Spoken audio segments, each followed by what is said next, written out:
ఆసిఫాబాద్ జిల్లా తిర్యాని మండలంలోని గుండాల జలపాతంలో గల్లంతైన యువకుడి మృతదేహం లభ్యమైంది. గోదావరి కనికి చెందిన రిషి ఆదిత్య 3 రోజుల క్రితం గుండాల జలపాతం సందర్శించేందుకు వెళ్లి గల్లంతయ్యాడు.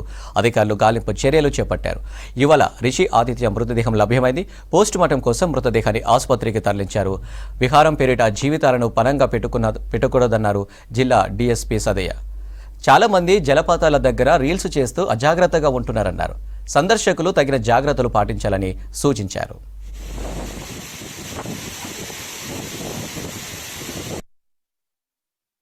ఒక 4 ఫ్రెండ్స్ని తీసుకొని అంటే 5 కలిసి మొన్న మధ్యాహ్నం తర్వాత అక్కడి నుంచి ఊర్లోకి వెళ్ళి ఏం చేయకుండా ఈ వాటర్ ఫాల్స్ రావడం జరిగింది. చాలా దట్టమైన ప్రాంతంలో ఉంది.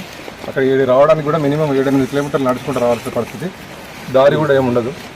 గుట్టలకు వెళ్ళి బండలకు వెళ్ళి నడుచుకుంటూ రావాల్సిన ఏరియా ఇది. ఇక్కడికి కూడా ఎవరు రారు. యాక్చువల్గా వాళ్ళు ఎట్లా తెలుసుకున్నారు, మొత్తమే పిల్లలు వచ్చి రావడం జరిగింది. వచ్చిన తర్వాత లోపలికి వెళ్ళి సెల్ఫీలు తీసుకుందామని చెప్పి అందులోకి వాటర్ ఫాల్ దగ్గర దాకా వెళ్ళడం జరిగింది. అందులో బండలు జారి పక్కరు పట్టి ఉండడం వల్ల జారి లోపల పడిపోవడం జరిగింది. ఈరోజు అందరం కలిసి ఈ బాడీని ట్రీట్ చేసి బయటికి తీసుకురావడం జరిగింది.